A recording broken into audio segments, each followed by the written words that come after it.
타락에 관해서는 먼저 인류의 첫 형제 살인 사건이 되는 가인과 아벨의 이야기고, 그리고 구원에 관한 말씀은 예수님의 장례를 미리 준비한 옥합을 깨뜨려 예수님의 머리에 부었던 여인에 관한 이야기입니다. 그리고 사명의 말씀은 사도 바울의 사명 이야기죠. 사도 바울은 자신이 이제 가이사랴의 감옥에 갇혀 있을 때 내가 결박된 것 외에는 모두 다 바울 자신과 같이 되기를, 바울 자신과 같이 예수님 믿기를 바라는 그러한 사명자의 모습으로 오늘 우리들에게 보여주고 있습니다. 오늘 구약 말씀만 한번 보도록 하겠습니다. 창세기 4장 1절 말씀이죠. 우리 한 장 넘겨보겠습니다. 아담이 그의 아내 하와와 동침하며 하와가 임신하여 가인을 낳고 이르되 내가 여호와로 말미암아 득남하였다 하니라. 그가 또 가인의 아우 아벨을 낳았는데 아벨은 양치는 자였고 가인은 농사는 자였더라. 아담과 하와가 이제 낙원에서 쫓겨난 다음에 자녀를 낳습니다. 큰아들이었던 가인, 그리고 둘째였던 아벨을 낳게 되죠. 가인은 농사는 자의 대표자가 되고 아벨은 양치는, 즉 유목민의 대표자가 됩니다. 세월이 지난 후에 가인은 농경민이기 때문에 땅의 소산으로 하나님께 제물을 삼아 드렸고, 아벨은 양치는 목자였기 때문에 자신의 양의 첫 새끼와 그 기름으로 하나님께 예배를 드립니다. 자, 그런데 하나님께서 아벨과 그의 제물은 받으셨으나 가인과 그의 제물은 받지 않으셨다고 이야기합니다. 당연히 가인의 안색이 변하죠. 그래서 5절 말씀에 보니까 가인이 몹시 분하여 안색이 변했다, 그렇게 기록을 하고 있습니다. 하나님이 왜 가인과 그의 제물은 받지 않았을까? 여러 가지 해석이 있습니다. 문화인류학적으로도 해석을 할 수도 있고, 그 다음에 문장을 표현해 가지고 해석할 수 있고, 히브리서를 가지고 해석할 수도 있고, 여러 가지 해석을 할 수가 있어요. 가인과 그의 제물이니까 가인의 삶과 그의 제물, 가인의 삶이 하나님 앞에 부끄럽기 때문에 그의 제물을 받지 않았다. 아벨과 그의 제물을 받았다는 것은 아벨의 삶이 하나님께 거룩했기 때문에 그의 제물을 받았다. 여러 가지 해석이 있습니다. 자, 그런데 제가 지난번에 지난주에 원고로 여러분들에게 아마 원고를 보셨는지 모르겠지만 판사이크와 미헬이라는 사람이 쓴 책이 있습니다. 신은 성서를 쓰지 않았다. 아주 충격적인 제목의 책인데, 실제로 신이 성경책을 쓰시진 않았죠. 마태가 마가복음을 썼고 모세오경은 모세가 썼다, 우리가 그렇게 알고 있는데 신은 성서를 쓰지 않았다. 여기 보면은 가인과 아벨의 이야기를 어떻게 해석하냐면 경쟁과 불평등의 문제 때문에 이 말씀이 생겼다, 이렇게 이야기합니다. 그러니까 경쟁과 불평등의 문제가 가인과 아벨의 이야기의 핵심이라는 이야기죠. 곧 경쟁에서 진 가인, 그죠? 경쟁에서 진 거죠. 하나님께 예배를 드렸는데 가인의 제사를 받지 않았기 때문에 어쩌면 경쟁에서 진 겁니다. 그러니까 이 경쟁에서 진 가인, 경쟁에서 지니까 어때요? 화가 나고 분노가 생겨가지고 동생을 쳐 죽여버렸잖아요, 그죠? 죄를 범하고 그 공동체에서 쫓겨난 그 죄인 가인을 하나님께서 이제 치시지 아니하고 그를 구제했던 이야기로 이렇게 보고 있습니다. 굉장히 신학적으로도 탄탄하고 아주 이렇게 합리적이고 논리적인 그런 주장이라고 할 수 있습니다. 그래서 이 사람들이 이 책에서 뭐라고 이야기하냐면 제가 조금 인용을 해보겠습니다. 가인과 아벨 이야기를 통해서 당시를 지배한 사회적 혼돈을 살펴볼 수 있다. 그러니까 가인과 아벨의 이야기를 통해서 그 당시 우리 인류의 문화, 인류의 상황이 어땠는지를 보여준다, 그 이야기입니다. 사유재산을 바탕으로 새로 등장한 사회에는 경쟁, 불평등, 폭력이 난무했다, 이런 이야기입니다. 자, 지난주에 원고를 여러분 다시 한번 읽어보시면 지난주에 제가 아담과 하와의 선악과 사건을 이렇게 설명합니다. 그때도 판사이크와 미헬의 책을 제가 소개를 했는데, 아담과 하와의 선악과 사건은 뭡니까? 선악과는 먹지 말라고 말씀하셨죠. 먹지 말란 것은 사적인 소유를 하면 안 된다는 말입니다. 공적인 것입니다. 하나님이 금하셨던 것이기 때문에 내가 사적으로 소유를 할 수 없는 거예요. 그런데 사적으로 소유하는 그 순간 인류에는 뭐가 생기냐면은 바로 경쟁이 생기고 불평등이 생기고 폭력이 난무한 겁니다. 그래서 아담과 하와 이후에 가인과 아벨의 이야기가 성경에 딱 등장하는 거죠. 그래서 인류 사적으로 성경이 정말 대단한 것 같아요. 엄청나게. 제일 오래된 성경, 그죠?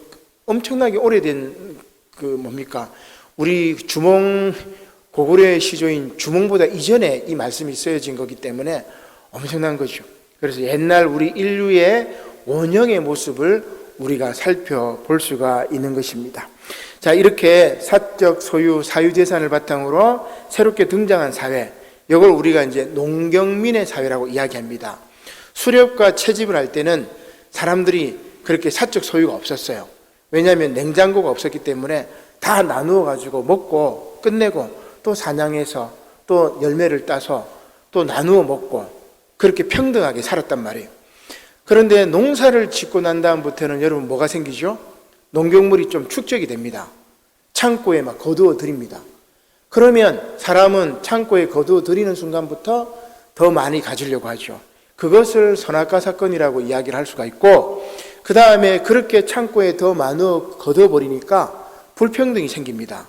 그죠? 차별이 생기는 거죠.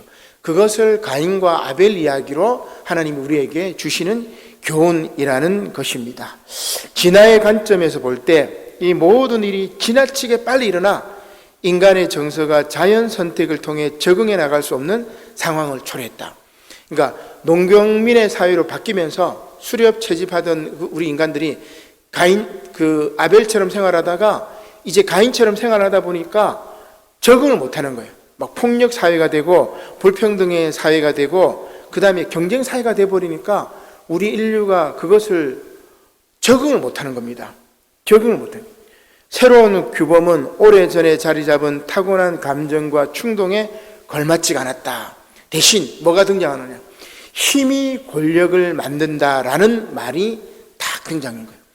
그래서 여러분, 모든 인류의 전쟁은 사유재산 때문에 등장합니다.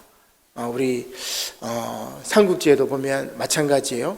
그 다음에 고대에도 주전 5세기경 중국에도 제자백가 때도 마찬가지고 춘추전국 시대도 마찬가지고 그 다음에 그리스 로마 시대도 마찬가지고 계속해서 힘이 생기니까 국가가 생기니까 힘이 권력을 만들어 가지고 이제 과거에 평등했던 원칙이 깨어져 버리고 불평등하고 폭력이 난무하는 세상이 되어버린 거예요. 가인과 아벨의 그 시대, 가인의 시대, 폭력이 난무하고 경쟁이 난무하고 불평등의 시대가 난무할 때 우리 인류는 고민을 하는 겁니다. 어떻게 해결해야 되느냐. 자, 이런 이야기죠. 선악과 사건으로 말미암아 사적 소유가 발생했고 이로 말미암아 우리 인류는 차별과 불평등, 경쟁과 폭력이 난무했다는 것을 성서의 첫 부분에 가인과 아벨 이야기를 통해서 잘 이야기를 해줍니다. 결국 힘이 권력을 만들어 사람 간의 차별이 생깁니다. 더 중요한 것은 남녀 간의 차별이 생기는 거예요. 우리가 농사를 짓기 시작하면서부터 남자들에게 힘이 쏠립니다. 그러면서 가부장제가 아주 견고하게 세워져서 지금까지 유지가 된 거예요. 수렵 채집 시대에는 여러분 남자보다는 여성이 더 힘이 있었어요. 우리 이제 모계제 사회라고 이야기를 하는데 이제는 농사를 짓고 가부장 사회가 되면서 남녀 차별도 생기고 그리고 사람들 간의 계급 차별이 생기고 이런 식으로 차별과 폭력이 난무하니까 결국 뭐가 돼요? 공동체가 파괴가 되고 위기가 생깁니다. 이것을 가인과 아벨의 이야기가 잘 보여주고 있다고 이 저자들이 이야기를 하는 겁니다. 자, 우리가 이 배경을 여러분 딱 알면은 가인과 아벨의 이야기가 그냥 전설이구나, 그냥 옛날 이야기구나, 이게 아니고 우리 인류가 어떻게 살아왔는지를 가인과 아벨을 대표해서 보여준다는 이야기입니다. 그죠? 우리 삼국유사도 마찬가지예요. 삼국유사에 보면 당군 할아버지 같은 경우도 곰 부족을 우리가 웅녀로 얘기하고 호랑이 부족을 또 호랑이라고 이야기하고 하늘을 섬기는 이를 환인 부족이라고 이야기하고, 그러니까 그런 식으로 상징화되었다, 그런 이야기죠. 자, 본문 말씀으로 다시 돌아가 보겠습니다. 창세기 4장 3절입니다. 여호와께서 가인에게 이르시되 내가 분하여함은 어찌 됨이며 안색이 변함은 어찌 됨이냐. 네가 선을 행하면 어찌 낯을 들지 못하겠느냐. 선을 행하지 아니하면 죄가 문에 엎드려 있느니라. 죄가 너를 원하나 너는 죄를 다스릴지니라. 이런 이야기입니다. 자, 비록 사유재산을 기초로 차별과 불평등의 사회가 될지라도 각자 도생의 사회, 양극화의 사회, 힘 있는 사람이 잘 되고 힘없는 사람들은 괴로움을 당하고 고통을 받고 차별을 당하고 그렇게 사는 사회일지라도 폭력과 경쟁, 그러한 죄를 다스리라는 말씀입니다. 자, 그러나 그 가인에게 하나님께서 그렇게 말씀했지만 가인이 어때요? 그렇게 살지 못하죠. 왜 그럴까? 이미 선악과 사건 원죄를 통해서 가인으로 대표되는 농경민 우리 인간은 죄를 다스릴 수가 없기 때문입니다. 죄를 다스릴 수가 없는 거예요. 부모의 대, 아담과 하와의 아버지 어머니 대로부터 이어받았던 그 원죄, 그 탐욕의 죄를 물려받았기 때문에 가인은 하나님의 그 말씀, 너는 죄를 다스려라, 죄를 다스릴 수가 없는 거예요. 죄의 굴복이 되어가지고 동생을 쳐 죽여버립니다. 결국 공동체가 파괴가 되는 것이지요. 창세기 4장 8절의 말씀입니다. 가인이 그의 아우 아벨에게 말하고 그들이 들에 있을 때에 가인이 그의 아우 아벨을 쳐 죽이니라. 여호와께서 가인에게 이르시되 네 아우 아벨이 어디 있느냐? 그가 이르되, 가인이 말합니다. 내가 알지 못하나이다. 내가 내 아우를 지키는 자이니까. 공동체가 파괴된 겁니다. 그죠? 내 아우를 지키는 거 변명을 하는 거죠. 그죠? 내 아우를 내가 찾아보겠습니다. 이런 얘기도 아닙니다. 그래서 하나님께서 가인에게 묻습니다. 네가 무엇을 하였느냐? 네 아우의 핏소리가 땅에서부터 내게 호소하느니라. 땅이 그 입을 벌려 내 손에서부터 내 아우의 피를 받았은즉 네가 땅에서 저주를 받으리니 네가 밭을 갈아도 땅이 다시는 그 효력을 내게 주지 아니할 것이요 너는 땅에서 피하며 유리하는 자가, 떠도는 자가 되리라고 이야기합니다. 자, 가장 중요한 공동체인 가족 관계가 파괴됐습니다. 여러분, 가족 관계가 파괴가 되었다면 그 공동체는 더 이상 볼 게 없습니다. 다 파괴된 거예요. 사회가 파탄이 나고 국가가 파탄이 나고 인류는 위기에 처해 있는 것이죠. 결국 파괴된 공동체로 인하여 가인 역시 땅에서 유리하는 자가 됩니다. 그죠?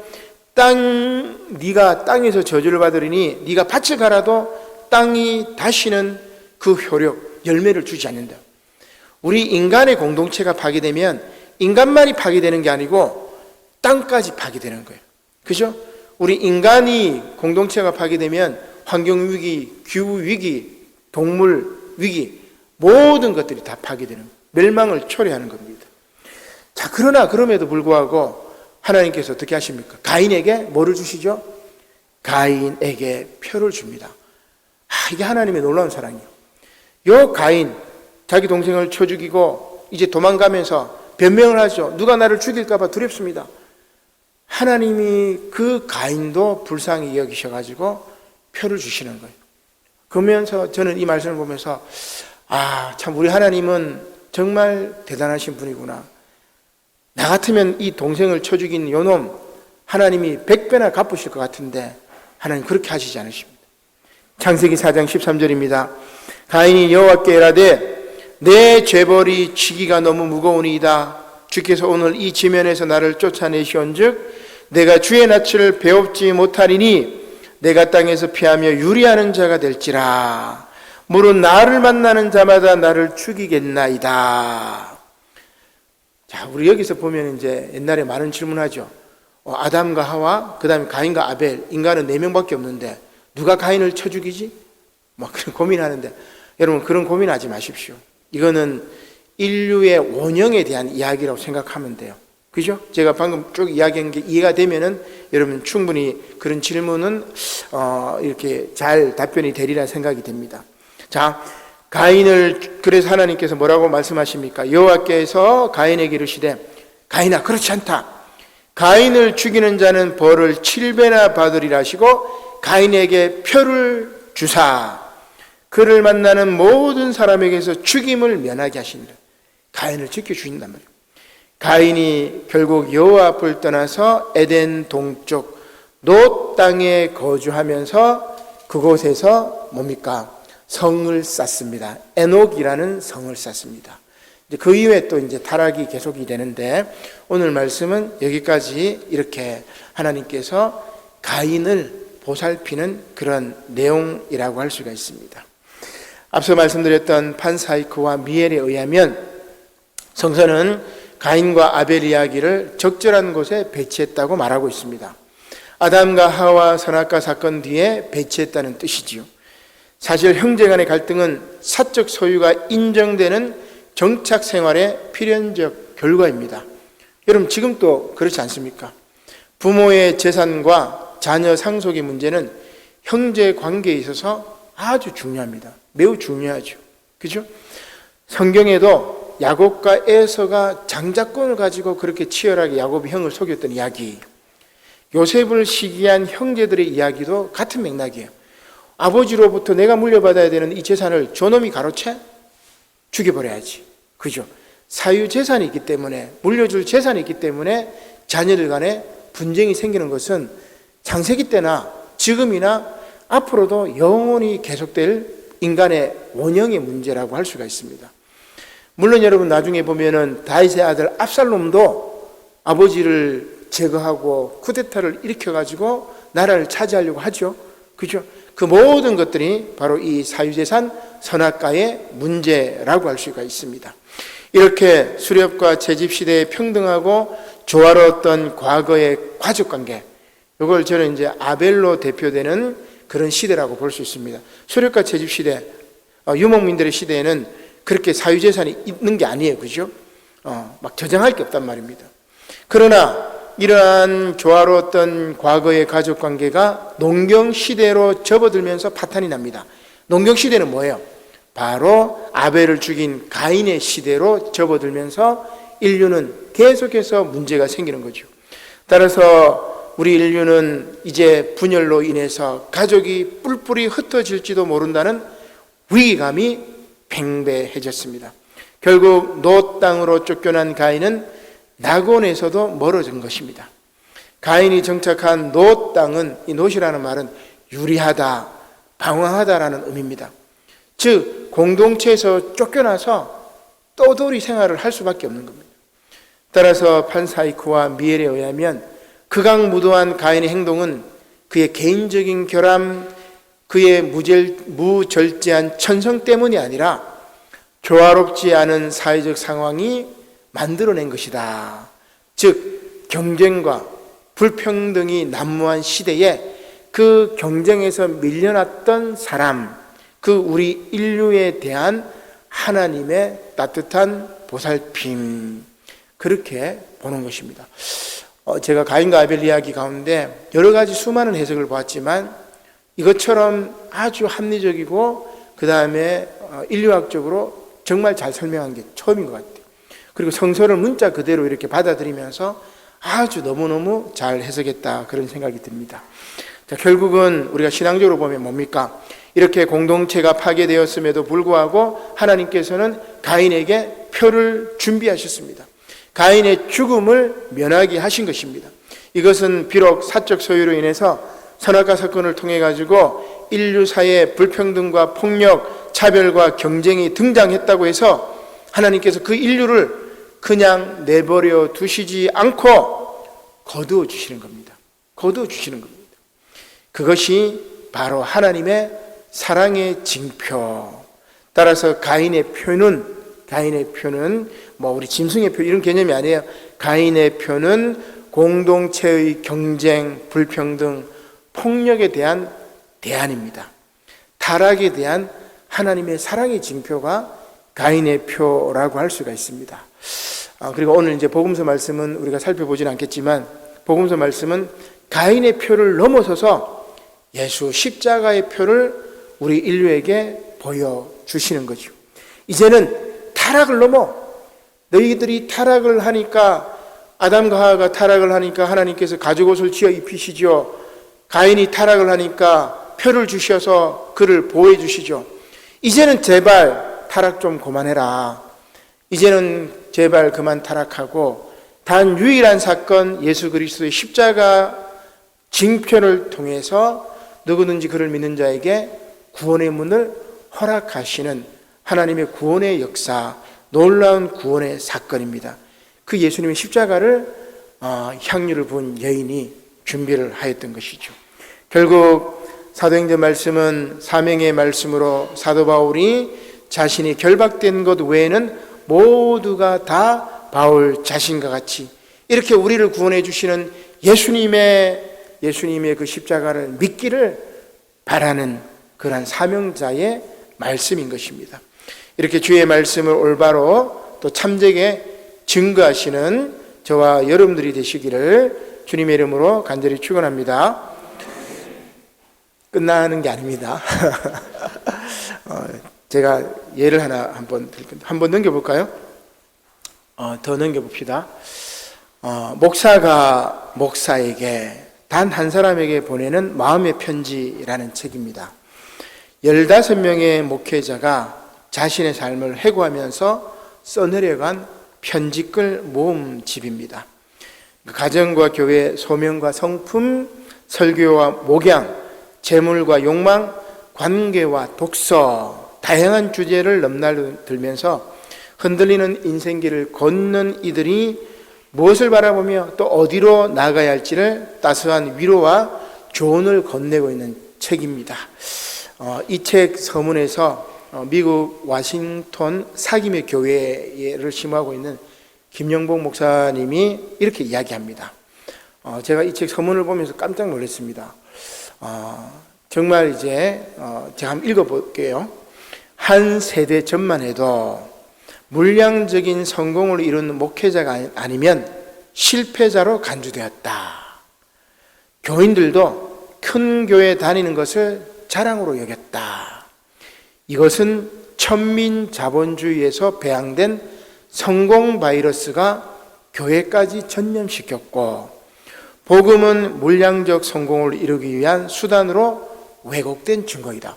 깜짝 놀랐습니다. 우리 기장 목사님은 아닌데, 이분이 김영복 목사님, 미국에 있는 목사님인데 이 서문에다가 이렇게 쓴 거예요. 한국 교회를 냉정하게 제대로 딱 쳐다보고 있는 겁니다. 어제 제가 제 모교회가 통합측 거양교회입니다. 양정에 있는 이제 어릴 때 같이 다녔던 신앙생활했던 그 이제 동기들이 함께 한 번씩 이렇게 만납니다. 사우디에 가 있던 친구가 한 번씩 한국에 오게 되면은 한 번씩 모여서 식사를 하고 그러는데, 거기도 이제 모교에 계속 다니는 친구들도 있고 또 떠났던 저처럼 이제 떠났던 사람들도 있고, 근데 거기도 이제 그 모교의 이제 이야기를 저희한테 들려주는 거예요. 통합적 교회. 그러니까 바이러스가 아니고 코로나 바이러스 때문에 작은 교회들이 다 힘들잖아요, 그죠? 대형 교회들이야 뭐 크기 때문에 상관이 없지만, 그러니까 중소교회들은 대부분 힘듭니다. 사람들이 떠나가고, 젊은 사람들이 떠나가고, 그 다음에 좀 예배가 회복이 잘 되지 않고, 어린이 주일학교나 그 다음에 학생회나 잘 회복이 안 돼요. 이제 하는 이야기가, 목사님이 그것 때문에 막 갈등을 안 돼요. 그래서 막 교회가 부흥이 안 되고 하니까 목사님 스트레스를 많이 받는다고 그 얘기를 하더라고요. 그래서 제가 나도 마찬가지다. 그래, 좀 목사님이 기도 많이 하라고 이제 그렇게 이야기를 했었는데, 근데 제가 이 책을 서문을 딱 보니까 이런 얘기를 하는 거예요. 한 세대 전만 해도, 그죠? 한 10년 전 말고 뭐 20년 전만 해도, 여러분들이 한창 신앙생활 하실 때, 그죠? 여러분들이 젊었을 때 신앙생활 하실 때, 물량적인 성공을 이룬 목회자가 아니면 실패자로 간주합니다. 지금도 마찬가지. 지금도 목사님 교인 몇 명입니까? 이렇게 물어보면은 여러분 참 대답하기도 애매하고, 그죠? 그러면 기본적으로 한 1000명 이상 되는 목사님들은 딱 폼을 잡습니다. 부목사들이 있는 걸 가지고 막 힘들어하고, 뭐 밑에 직원처럼 막 부리듯이 하면서 막 힘들어하고, 그게 또 자랑이에요 보면. 그래서 막 기본적으로 좀 큰 교회 목사님들은 막 어깨에 힘이 막 들어. 그래서 작은 교회 목사님들, 뭐 개척교회 목사님들은 참 위축됩니다. 근데 이 목사님 이런 얘기합니다. 물량적인 성공을 이룬 목회자가 아니면 실패자라고 간주되었다. 교인들도 큰 교회 다니는 것을 자랑으로 여겼다. 이게 결국은 뭐예요? 천민 자본주의에서 배양된 성공 바이러스가 교회까지 전염시켰고, 복음은 물량적인 성공을 이루기 위한 수단으로 왜곡되었다. 그렇게 얘기해버린 거예요. 여러분 어때요? 제 핑계가 아닙니다. 제 얘기가 아니고 김영보 목사님의 이야기예요. 그래서 계속해서 이런 이야기합니다. 말씀대로 복음대로 증거하고 살면 되는데 대부분 교인들이 그렇게 하면 교회 현장에서는 통하지 않습니다. 목사님 말씀대로 얘기하면 안 돼요. 성장하기 위해서, 부흥하기 위해서 프로그램을 해야 되고 교인들을 닥달해야 되고 어떻게 해야 돼요. 그렇게 어느 정도 왜곡시켜도 된다고 생각한 것입니다. 그러나 그 어느 정도가 함정이라는 사실을 늦게서야 깨닫게 되었다는 것입니다. 그래서 김영국 목사가 이렇게 이야기합니다. 복음의 본질을 내어주고 성공과 성장을 향해 질주한 우리 교회는 짧은 시간 동안 세계가 놀랄 만한 물량적 성장을 이루었다. 그죠? 한때 세계 10대 교회 중 절반, 5개가 우리나라 한국에 있었다는 사실을 자랑으로 여겼습니다. 한 20년 전만 해도, 그죠? 뭐 여의도 순복음교회, 뭐 사랑의 교회, 큰 교회들, 뭐 광림교회입니까? 감리교회도 최대 교회죠. 세계에서 제일 큰 교회들이 장로교, 감리교, 순복음교회 다 한국에 있었습니다. 자랑으로 여겼단 말이에요. 하지만 한 세대가 지난 지금 그것은 악마의 거래였다는 것이 드러났다. 제 얘기가 아닙니다. 이 김영보 목사님 이야기. 그 큰 교회들이 한국 교회를 먹칠하고 있죠. 그죠? 그 큰 교회들이 부자 세습하기도 하고, 그 큰 교회들이 뭐 여러 가지 이야기들이 할 수가 있겠지만은 한국 교회 전체 똥칠을 해버린 거예요. 그죠? 그러면서 그 큰 교회 다니면서 내가 큰 교회 다녀 자랑하고, 그게 천민 자본주의하고 뭐가 다르냐, 그 이야기입니다. 그렇습니다. 그 결과 목회자의 관심사가 한 사람의 신앙인으로 자신이 어떻게 변화되고 성장되어야 되는지를, 하나님 앞에 바로 서야 되는지를 고민하지 않고 물량적 성장과 성공의 열망에 사로잡혀 있었기 때문에 한국 교회는 서서히 침몰하는 항공모함과 같은 형국이 되었다. 그렇게 이야기합니다. 제가 스위스에 가서 놀랐던 것은 뭐냐면 참 교회당 건물이 너무 예뻐요. 그리고 500년 전에 지어지고 뭐 1000년 전에 지어지고 1500년 전에 지어지고 그런 교회당 건물들이 참 멋지게 있어요. 그죠? 근데 우리는 뭐예요? 교회당이, 우리 남부산 영어교회는 참 외형이 참 예쁩니다. 그죠? 그러나 여러분 주변에 다 교회들 보면은 극장처럼 엄청난 인구를 안에다, 예배당에 인구를 많이 예배드린 사람 많이 열려고 아주 크게 짓습니다. 그죠? 미학적인 가치도 없어요. 그거는 나중에 뭐 한 500년 지나면 여러분 우리 한국교회 큰 교회들 거기 누가 관광하러 오겠습니까? 나중에 뭐 극장이나 뭐 술집이나 그런 식으로 재활용될 뿐입니다. 그러나 아름다운 미학적인 건축물로 남았던 유럽의 교회들은 지금 남아가지고 그곳에 사람이 와서 또 성화를 보고 또 그것을 보고 은혜를 받고 있는 것이죠. 한국 교회는 사람만 많이 넣고, 그죠? 그래가지고 아주 크게만 지으면 되고 그런 식으로 잘못된 길을 걸어왔다. 그래서 결국은 서서히 침몰하는 항공모함과 같은 형국이다. 그렇게 김영구 목사님이 이야기를 하고 있습니다. 이것은 비단 코로나가 가져온 것이 아닙니다. 이미 한국 교회 안에 성공주의 신학이 자리 잡게 되면서부터 잉태된 씨앗이었던 것입니다. 자, 그러면 여러분 그렇게 비판만 하지 말고, 목사님 비판하지 말고 그러면 뭐 계속 우리 쪼그라들고 그래야 됩니까? 아닙니다. 방법은 무엇일까? 그래서 제가 막 찾아봤어요. 김영국 목사님이 이런 이야기합니다. 조언을 합니다. 성장주의로 인해 생겨난 병폐들을 함께 매장해야 됩니다. 교회는, 그래야만이 교회는 건강한 생명력으로 다시 살아날 것입니다. 교회는 근본적으로 우리의 일이 아니라 오늘도 살아계시는 예수 그리스도의 일이기 때문에 우리가 하는 목회가 십자가에 달려 죽어야만 진정한 갱신과 부흥이 일어날 수 있습니다. 그래서 목사가 목사에게 목사님 죽으십시오, 그 얘기를 하는 겁니다. 왜 죽어야 하나? 그래서 이 베이직 교회라고 온라인 시대, 코로나 시대 굉장히 부흥했던 교회가 있습니다. 온라인으로 엄청 부흥. 그러니까 실제로 여러분 오프라인으로 막 그거보다는 온라인으로 성장한 교회들이 많이 있어요. 이 베이직 교회 조성민 목사님이 고 하영조 목사님, 온누리 교회인데, 이 목사님에게 이제 편지 말미에 이제 이런 글들이 있어요. 어떤 내용이냐면, 새신자가 하영조 목사님, 옥하는 목사님이 아니고 하영조 목사님, 그 온누리 교회입니다. 돌아가신 하영조 목사님에게 편지를 이제 쓴 내용인데, 어떤 내용이냐면 하영조 목사님에게 새신자가 이렇게 물었습니다. 그리고 이제 그 물음에 대해서 하영조 목사님의 답을 이 조정민 목사님이 평생 잊지 않고 살았다고요. 저도 이제 평생은 아니지만 앞으로 한 몇 달은 잊지 말아야 되겠다, 그런 생각을 하는데, 어떤 내용이냐면 이렇습니다. 새신자가 하영조 목사님에게 물었습니다. 목사님, 교회가 무엇입니까? 새신자니까 마땅히 그렇게 묻는 거지. 교회가 무엇입니까? 그래서 하영조 목사님이 이렇게 대답을 합니다. 교회요? 교회는 제도가 되기 직전까지입니다. 여러분, 이 말씀이 무슨 말씀인지 아시겠죠? 제도가 되기 직전까지가 교회지, 제도가 되고 나면은 교회가 아닙니다. 그죠? 제도라는 게 뭐예요? 우리 장로교 제도, 그죠? 당의 제도, 재직회 제도, 교회 위원회 제도, 교회가 제도가 된 겁니다. 그죠? 교회 아니라는 겁니다.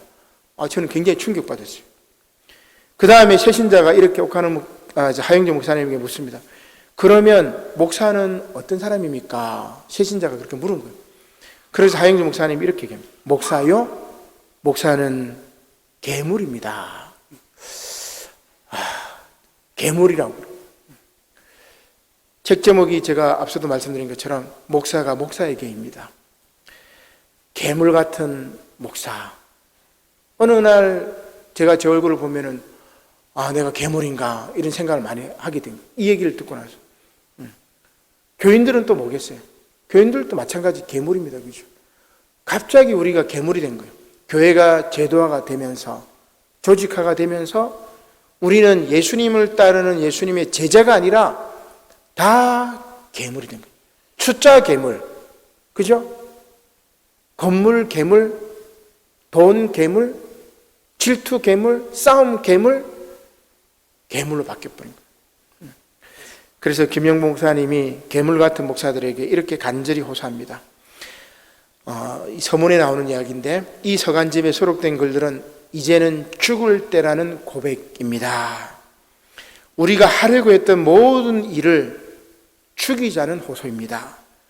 우리의 인생 프로젝트가 되어버린 목회를 무덤에 장사 지내자는 결단입니다. 우리가 세운 모든 것들을 돌 위에 돌 하나도 남지 않도록 무너뜨리자는 기도입니다. 그럴 때 주님께서 당신의 거룩한 교회를 다시 세우실 것이기 때문입니다. 잘 죽어서 주님께서 교회를 다시 일으키시게 하자는 호소입니다. 여러분들이 죽지 않으면, 제가 죽지 않으면 우리 교회는 절대 부흥하지 못합니다.